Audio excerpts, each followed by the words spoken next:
So, I'm trying to flip this around, but I can't. But anyway, um, this is the full moon or the beginning of it in Taurus season. And one of the things um, that I've been guided to let you all know that a lot of stuff is going on in the collective. And what does the collective mean? The collective means is anyone that's just not you.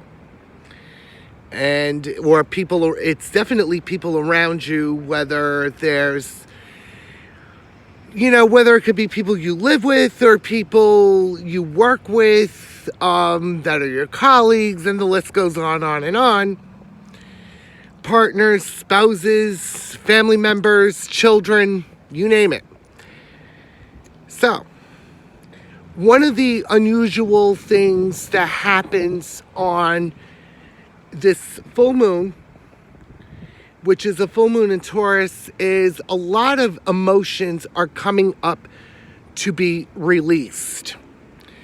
And the types of specific emotions that are being released are emotions that are anger, sadness, anything taken on from the collective or within yourselves, whether they are yourselves or not your own. And that's basically the real meaning of collective, is anything not your own, is earthly things. As we have earth, fire, air, and water. And the earthly things has to do with finances, and Taurus is a fixed sign. Finances, a home, property, investments, you name it. And one of the biggest emotions is anger, sadness, and the fear of losing it all.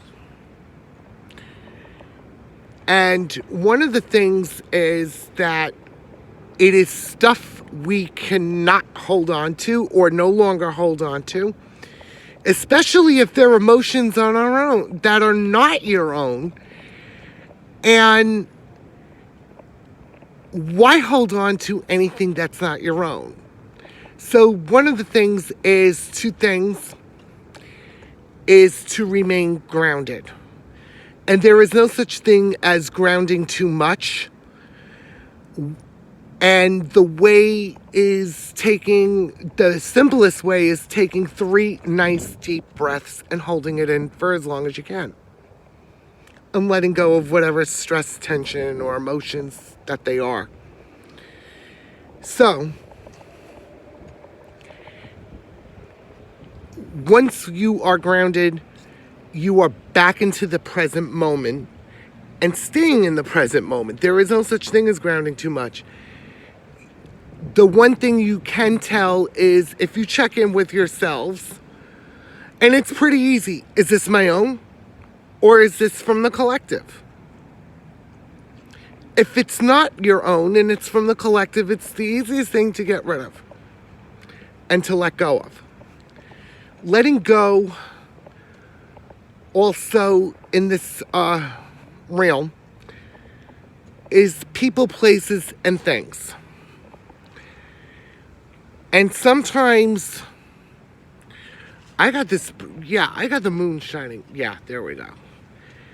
Letting go of people, places, and things is not an easy thing to let go of even though they no longer serve you. And probably the most difficult and painful thing, because everyone thinks that sometimes you can just walk away. That's not always the case. In this case here, I had to let go of a person. And the person I had to let go of was my immediate family. Completely. And I have only one sibling. Oddly enough, I've always felt I should have been an only child. And realizing that, and it took a long time to do the best I can to keep peace. But one of the things that we are leaving and we're coming to the end is the new moon, definitely because the full moon has begun. The new moon in Scorpio has finished. And the new moon in Scorpio that's finished is completing cycles that are no longer, that are finished. And that's also a part of letting go of what no longer serves. And that's why in the tarot card series, and any and all of them, that's what the death card is. Because once something dies off and a cycle is completed, something rebirths. Something. And that's the real light end of the tunnel. And knowing what is going to rebirth, you intuitively know what will be, what will be the new beginning. So anyway, could be new beginnings and changes. And some of those changes are not easy to accept. So, but learning and recognizing them and accepting them for what they are is part of the process, and it's not an easy process too. So, I had to let go my one and only sibling, my brother. And this was not easy. This turned into an extremely anger moment. And the only thing I could do to control myself, because we all come first, ourselves always comes first, is to strategize and what to say. What was this horrible argument over that was angering? It was plain and simple. When people are desperate, and that could be desperate for anything, and in this particular case, obviously it's money, because they've made some mistakes in their own finances, or continuously make bad investments and mistakes in their own finances, and they don't take a look back and take a step back on how to fix it. So plain and simple is, when you have a parent, and both my parents are gone and have transcended, and when you enable somebody throughout their entire situation, at some point the enabling has to stop. And at the other point in time, it's not just enabling has to stop. That's when they have to fall rock bottom. And they are the only ones that can help themselves and heal themselves if they want to. This is some of the things that free will and knowing what free will can trigger people. And it can trigger people, just the word free will alone. And when people are given choices, and they're also given opportunities, sometimes opportunities just don't come right away, but they come, and some are just not going to resonate at that time. And that's fine. When the enabling is stopped, and the person is not willing to help themselves or do their own work, and they know they're going to be falling rock bottom, that is the best thing you can do, is step away. And enabling applies to not just addictions. Not just addictions. Enabling people's habits and unhealthy attachments. And at this point, When the sources of enabling are gone, they're gone. The enabling stops. Something is going to stop it, such as the universe, spirit, or whatever. And this was a horrible, angering moment for me. If I had it my way, there was only one thing I was missing, and it was a whole bunch of old books.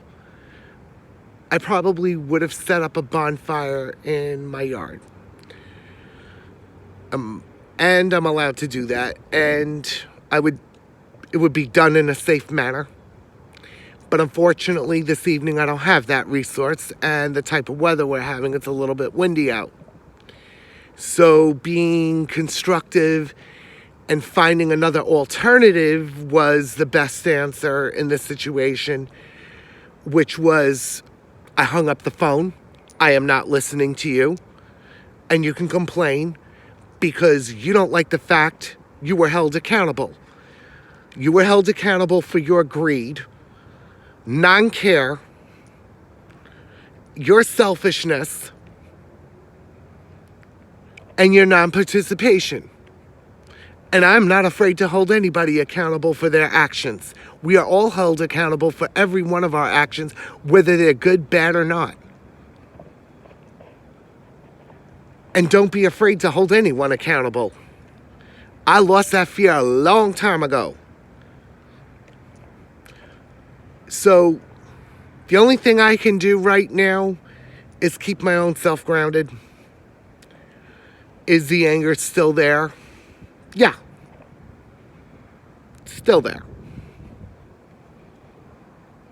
But the only thing I could do was remove myself from the situation. And that was all I could do. And do not be afraid to release any and all emotions that you need to release. And it doesn't have to be anger. It can be sadness, grief, regret. Those things no longer serve us, even if it is our own. Also, forgiveness. Forgiveness takes time. Even if you forgive yourself, in which that starts with you, is forgiving yourself first. But that takes time, and that's not an overnight thing. That happens in divine timing. So you basically go with the flow, and that's it, and detach from it. But anyway, I hope you all are having a magical, wonderful full moon in Taurus, and enjoy the evening wherever you are. Have a magical evening, and blessings to you all, and love you all.